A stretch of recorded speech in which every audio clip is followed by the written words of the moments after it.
আসসালামু আলাইকুম। নলেজ মাইন্ডের পক্ষ থেকে মাস্টারি অফ এমএস ওয়ার্ড কোর্সে সকলকে স্বাগতম। আমরা গত ভিডিওতে মাইক্রোসফট অফিস ওয়ার্ডের ক্লিপবোর্ড এবং ফন্ট নিয়ে আলোচনা করেছিলাম। আমাদের আজকের এই ভিডিওতে আমরা প্যারাগ্রাফ, স্টাইল এবং এডিটিং নিয়ে আলোচনা করার চেষ্টা করব। তো চলেন শুরু করা যাক। আমরা প্রথমে মাইক্রোসফট অফিস ওয়ার্ড 2007 ওপেন করে নেব। আমরা মাউসের লেফট বাটন ডাবল ক্লিক করলে মাইক্রোসফট অফিস ওয়ার্ড ডকুমেন্টটি ওপেন হবে। মাইক্রোসফট অফিস ওয়ার্ড ডকুমেন্টটি ওপেন হওয়ার পর এই ভিডিওতে আমরা আলোচনা করব প্যারাগ্রাফ, স্টাইল এবং এডিটিং নিয়ে। Editing, style, paragraph. ওকে, এবং গত ভিডিওতে আমরা একটা কনসেপ্ট মিস করছিলাম, সেটা হলো ফরম্যাট পেইন্টার অ্যান্ড এখানে আছে ইরেজার। এটা তো আজকে এই ভিডিওতে এই দুটো দেখার চেষ্টা করব। তো আমরা প্রথমে যদি আমরা এখান থেকে এগুলোকে মুছে দিই, কিবোর্ডের ব্যাক স্পেস ক্লিক করলে এটা মুছে যাবে। তো আমরা সিলেক্ট করলাম, সিলেক্ট করার পর কিবোর্ডের ব্যাক স্পেস পেস্ট করলাম, করার পর এটা ক্লিয়ার হলো বা মুছে গেল।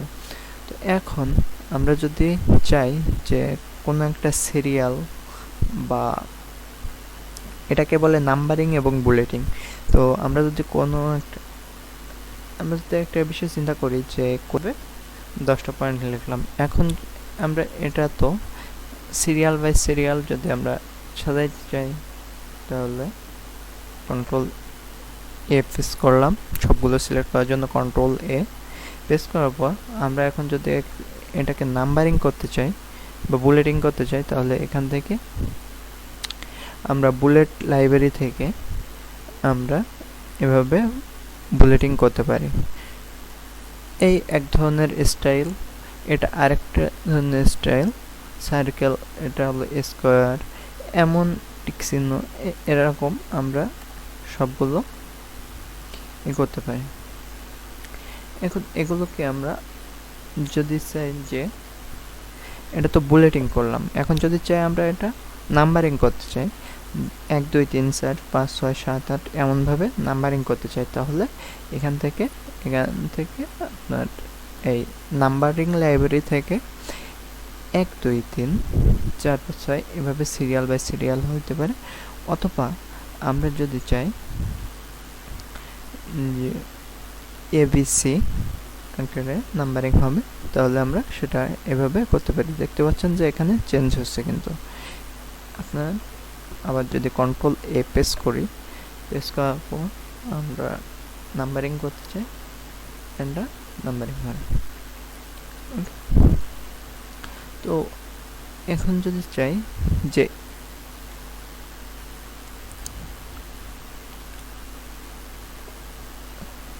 নাম্বারিং অ্যালাইনমেন্ট, এটা হলো রাইট অ্যালাইনমেন্ট, লেফট অ্যালাইনমেন্ট, এভাবে যদি আমরা করতে চাই তাও আমরা করতে পারবো। অথবা এগুলো আমরা বিস্তারিত পরে আবারও ভালোভাবে জানবো, কারণ এর ভিতরে ফরম্যাটের ভিতরে অনেকগুলো কাজ আছে যেগুলো এর পরবর্তীতেও আমরা আলোচনা করব। তবে তার আগে একটুখানি যদি আমরা দেখে আসার ট্রাই করি যে এখানে কী কী আছে। নাম্বার স্টাইল, আমরা এখান থেকে যদি কি স্টাইলে আমরা যদি ফার্স্ট সেকেন্ড থার্ড করতে চাই, তাহলে ফার্স্ট সেকেন্ড থার্ড হিসেবেও আমরা নাম্বারিং বা করতে পারি। তো আমরা যদি ফার্স্ট সেকেন্ড থার্ড হিসেবে যদি নাম্বারিং করতে চাই, তাহলে ফার্স্ট সেকেন্ড থার্ড আমরা সিলেক্ট করলাম। সিলেক্ট করার পর এটা কি লেফট অ্যালাইন হবে কি রাইট অ্যালাইন হবে, অ্যালাইনমেন্ট সম্পর্কে আমরা একটু পরেই বলতেছি। তবে এটা কি লেফট অ্যালাইন, লেফট বলতে হলো বাম সাইডে, আর রাইট বলতে হলো ডান সাইডে, আর সেন্টার বলতে হলো মিডলে। তো আমরা জাস্ট এখন লেফট দিয়ে ওকে করে দিলাম। তো আমরা দেখতে পাচ্ছেন যে এখানে first point 1, second point 2, third point 3, এমনভাবে ফার্স্ট সেকেন্ড থার্ড হিসেবে এটা হয়েছে। আমরা যদি আরেকটু ভালোভাবে বোঝার ট্রাই করি, তাহলে আমরা গত ভিডিওতে দেখছিলাম কিভাবে কালার চেঞ্জ করতে হয়, ফন্টের কালার। এখন যদি আমরা ফন্টের কালারটা আরেকবার একটু চেঞ্জ করি তাহলে আপনাদের বুঝতে আরও একটু সুবিধা হবে। তো আমরা এখান থেকে ফন্টের কালারটা চেঞ্জ করলাম।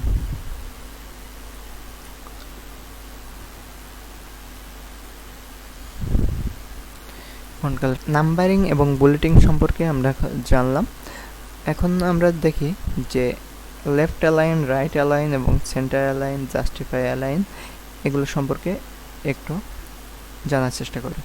তো প্রথমে আমরা দেখব যে লেফট অ্যালাইন। লেফট বলতে হলো বাম সাইড। যদি আমরা কোনো একটা লেখাকে বাম সাইডে আনতে চাই, এখান থেকে সম্পূর্ণ লেখাটা আমরা তুলে দিলাম, দিয়ে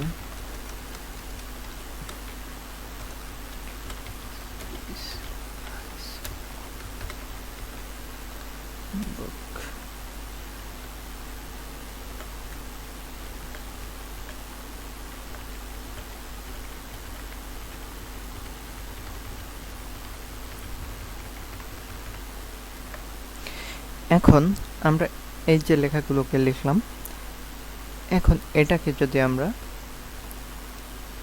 মাঝখান থেকে যদি